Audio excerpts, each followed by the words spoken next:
Hey guys, welcome back to the channel. We are back on the quad cab. I appreciate all you guys placing your orders. That has been awesome. I've been working on getting them out.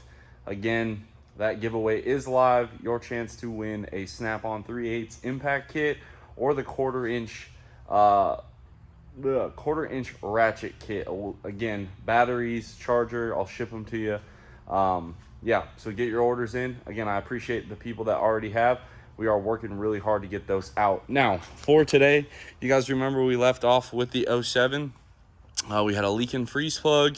We have some shocks that need addressing and a couple other small things. I did decide I'm going to change the wastegate setup on this. Right now, it's currently set up to go out of this exhaust, out of this manifold and then into this hot pipe. I think we'll revisit that and maybe just put it out to atmosphere. I haven't 100% made up my mind yet, but that's what I'm feeling thus far. So I'm going to go ahead and get our compounds ripped back off. Really, it's just the big turbo and the hot pipe. That way we can get access to our freeze plug down there. And again, it's that first one right there. It is the XDP freeze plug. You guys look right in between those oil lines right there. That is the goal for today. So let's get this thing where we can put coolant in it, doesn't leak, and then we are getting ready for Beech Bend. Beech Bend is ODSS. By the time you guys watch this, it is happening that weekend. It is, I believe, the 8th and 9th or 7th and 8th. It's right outside Bowling Green, Kentucky. I'm not sure what class they're going to race this in yet, 590 or 670. Haven't made up my mind. I know we have a Pro Street sticker, but unfortunately, without our deck plate, Pro Street horsepower is just not achievable. So we're going to get after it today and get this thing ready to rip again.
Okay, just as I suspected, I cut the O-ring when I installed it, so nobody's fault but my own. I did get the other part fished out, so we'll try to find a new O-ring for this, and it happens.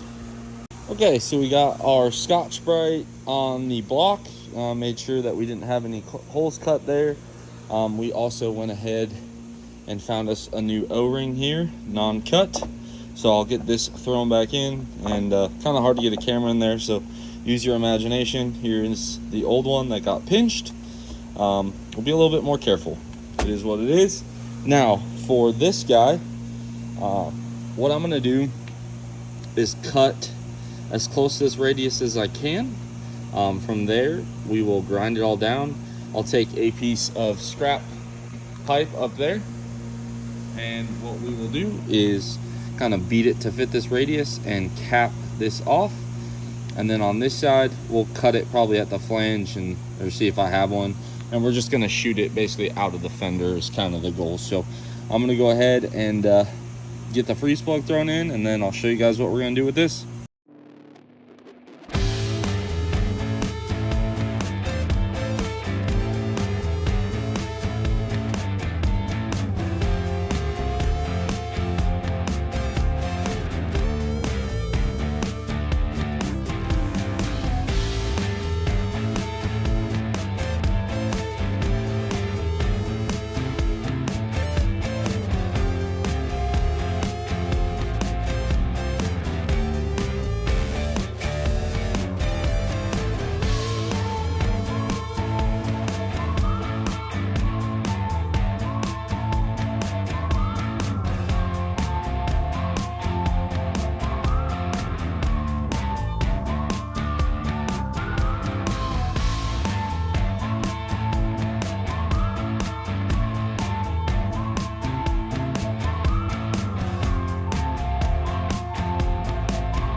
Okay, we got our outside paint booth set up, fully TIG welded. I double passed it in a couple spots. That is a freeze plug. I've capped other things on 6 liters and LB7 and LLY Duramaxes with great success, if you catch my drift. So I think that's gonna work out just fine. And then we got our freeze plug installed. So now it is time to go ahead and put coolant in this and make sure we don't have any leaks. We have our solution of water and water wetter. I keep saying coolant, but I'm not putting coolant in there. That is literally distilled water, in case you guys are like distilled water. So anyway, we have it filled all the way up now, as you guys can see here, to the very top. Our thermostat has holes in it, which allow the coolant to basically fill all the way. So I would say a majority of our initial fill is in here already, especially if you look at the high spot on this radiator being the cap. So now we have our hot pipe in the paint booth outside there, and now we're gonna go ahead and put our wastegate on. To do the wastegate, I think our best bet might be to clock it where the flange faces backwards, but I'm gonna go ahead and get it at least set on here before the hot pipe is in. It's very hard to fight the spring built into the gate itself. That is, you have your collar here, and then the collar is what seals the outer part of the gate to the valve here, and then from there the clamp actually pushes this in, or as you push up, it pushes this down, puts tension on it, and that's what seals it. So if you ever feel like you're really struggling on your wastegate, you're actually fighting however much spring pressure is in here. In our case, it's a 35-pound spring, which isn't bad until it's in the truck and you're prying up on it, all while trying to get a bolt and a clamp started. So either way, I'm gonna go ahead and get to it, guys. Pipe is in. Now we gotta figure out our wastegate exit, which honestly doesn't look horrible. I'm gonna see what we have laying around. If we have anything that'll work, that would be ideal to not have to remake it. But worst comes to worst, we just I guess we could really like 90 out of there, come out the side, but I definitely want it like over here more, mainly because it's one less thing to cover up in the rain. So we have our wastegate pipe in, dumps out right down here. I still have to secure the fender, but you get the gist there. I'm gonna go ahead and put this all back together, show y'all the finished product here, and then if it's light enough outside, we'll go ahead and drive it. I did forget one last thing, which was the hot retorque. So we can't beat on it yet. We gotta do one more retorque because we are using 12 mil studs. But I did put the shocks in while I was waiting for the paint to dry on our wastegate dump pipe there. And now we can put the compounds back together. We have coolant in the truck. It has not leaked out this entire time. I think we're good, guys. So I'm gonna get to work here. Okay, everything's all secured. Let's go take this little girl for a cruise. I haven't driven it since UCC. Let's go knock some dust off the old girl. Look who's back out. No leaks. That's what we like. All right, guys. Seatbelts for safety, as my daughter would say. Not a huge seatbelt fan, but she's getting pretty adamant about it, so there you go, Blake. Let me roll up this window here. Coolant temperatures coming up.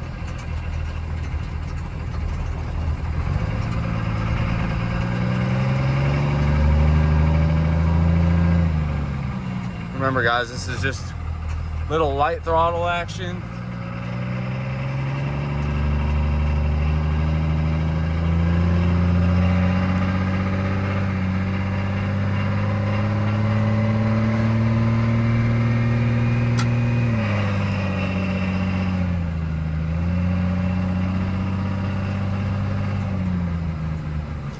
I'll probably have to do something about this lift pump.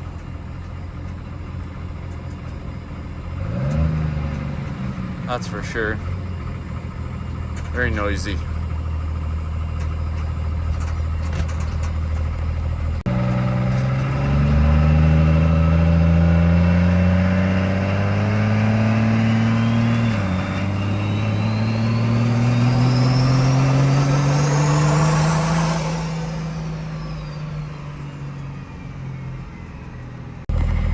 All right, guys, I'm gonna sacrifice my lungs for your audio bliss.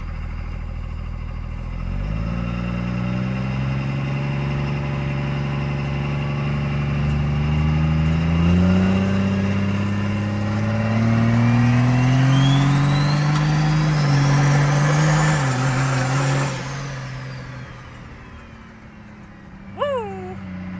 Oh yeah.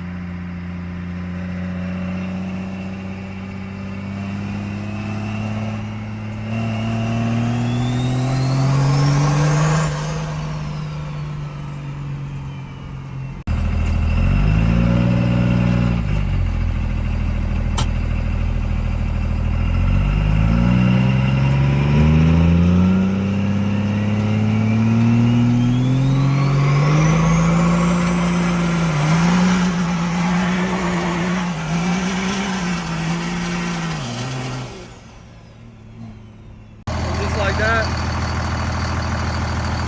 we good.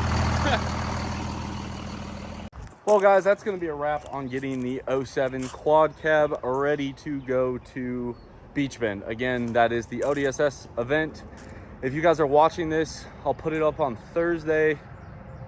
It'll be the next day, so that Friday. So like I said, it's either the 8th or 9th. It's an ODSS event, Beech Bend in Bowling Green, Kentucky.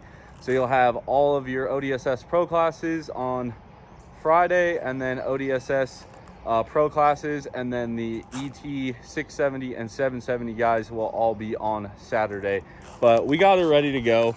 Needs a little bath, but that tune-up will work. It's not puking oil, it's not puking coolant.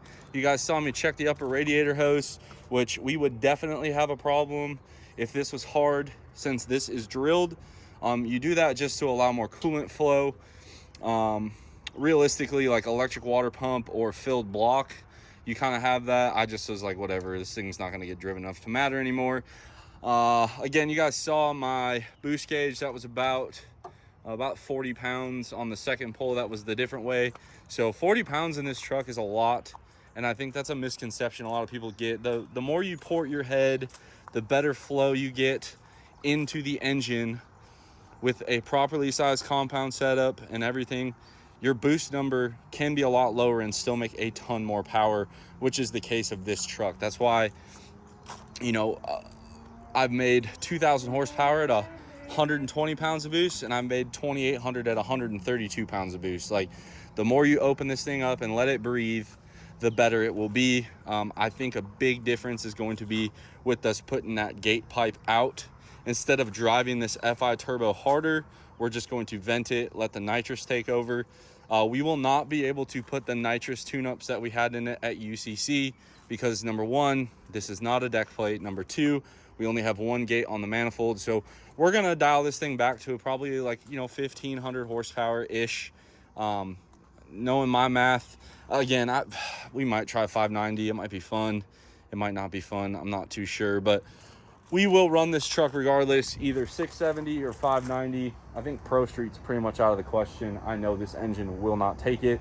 But anyway, guys, we got it all fixed, ready to go.